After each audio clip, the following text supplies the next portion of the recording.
Hey guys, Joe here, out in the parking lot where I was for the other video that you haven't seen yet, so completely forget I said that. But what we're out here looking at today is the newest addition to the Jiminy Show fleet.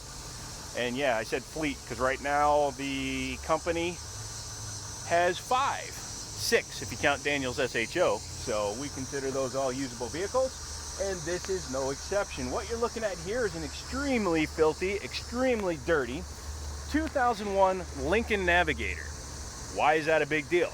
I'm going to show you why as we do a walk around. Now, this is waiting on a title, so that's why it hasn't been cleaned yet. It hasn't been washed, it hasn't been detailed, it hasn't been gone through. It's been sitting since 2019 when the previous owner either was unable to continue driving it or passed away. I did get it started. It has a few quirks. We'll talk about those through this video. This is the before video showing it as I'm getting it, and then we will talk about what's going to happen and what we're going to do with it moving forward. So I'm going to switch behind the camera now and talk from the other side. Here we go. As you can see, it's that lovely, lovely beige that everything in the late 90s, early 2000s was. And you can also see that it's in relatively good shape if you discount the fact that it's got tons of moss and stuff growing on it. Obviously this sat outside, but the paint has held up extremely well. I'm actually impressed. Underneath all this dirt, it's actually quite shiny, so it'll buff out well. But as you can see from like under the mirror here, all these grass, actually that's like mold shavings or whatever, those need to be cleaned off. It's been sitting for so long, it got that nasty ring around the gas cap that they all get. But in terms of trim and functionality, this thing is actually pretty impressive. As you can see, no damage to the bumpers, which is, you know, a little scrape, but no like cracking or anything. Rear hatch surround is in good shape. No damage to the chrome. That's all awesome. None of this trim is broken. This stuff isn't even in that bad a shape. A little bit of a restore will bring these back to almost factory new. These might have to come off. I haven't decided yet. I'm not a big fan of those. But the number one reason why I'm buying this truck is down here. As you can see, no matter how low I go underneath the side, there's no rust. No rust. And for a 20-year-old truck, even in Virginia, which does use salt on its roads, that's impressive. And as you probably know, all Expeditions and Navigators from this year range tend to rot in here. It does have surface rust on the frame. That's no big deal. That stuff can just be chipped away and then it can be coated with something like an Under Armour or whatever. But no rust. It's the number one thing I like about this thing. Interior wise, it needs a little bit of work. Let me jump inside and we'll take a look at it. But first, headlights. They need to be buffed. But the fog lights aren't even broken. The front trim isn't broken. The front chrome isn't broken.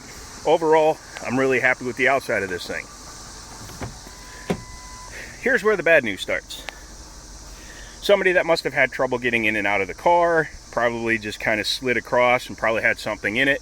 The other seats are all in decent shape, especially the rears, but this seat needs to be replaced. That does bring up a little bit of an issue because these are cooled seats in a 2001.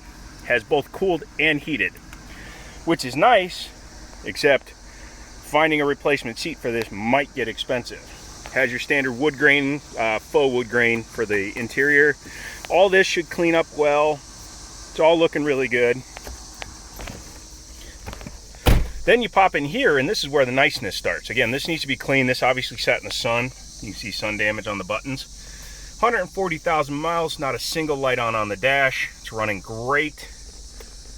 Factory radio, so it's not been mucked with the CD changer still in the center console. That needs to be cleaned, but it's not torn, might need to be dyed.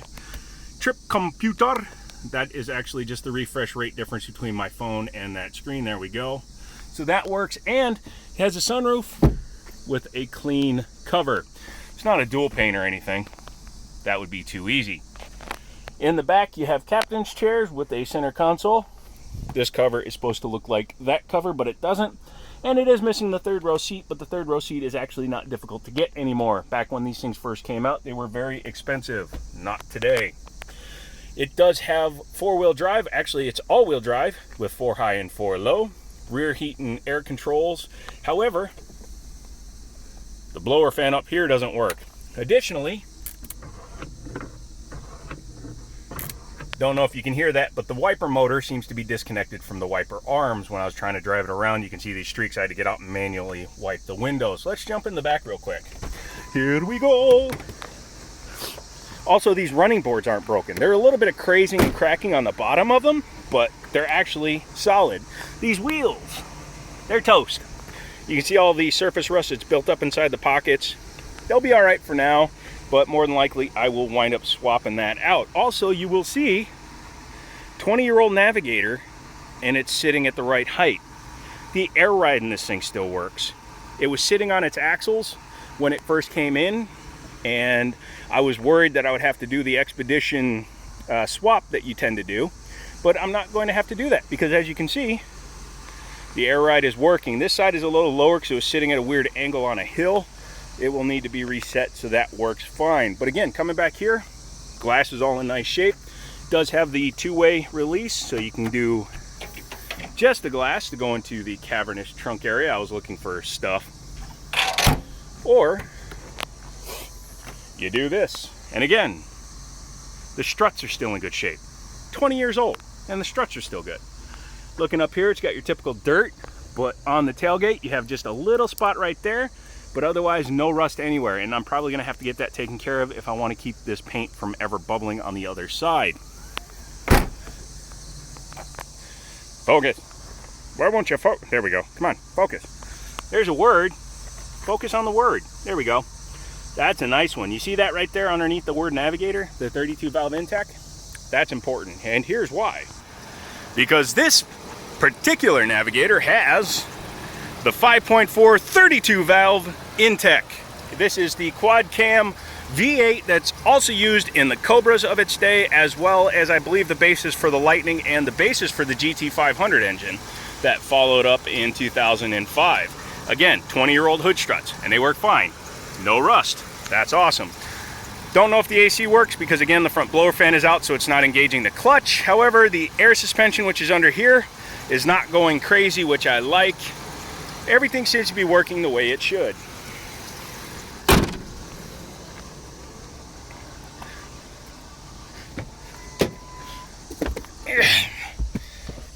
Sorry about that. Had to get back in the truck. Now, the only thing this thing is missing is the navigation, and it does have a broken clock mount. That's no big deal. That's an eBay part. Couple of bucks and should be good to go. However, you see there's no curling or major damage to the top of the dashboard. And again, once this thing is fully detailed, I think you'll be impressed with it. Nice little cubby there for when I'm using a carry piece in the car. And overall, I'm extremely happy with the condition of this truck. So that leads to the question. Hi, what is going to happen with this truck? Well, I'm going to clean it up. I'm going to finish doing, somebody just disappeared into the woods.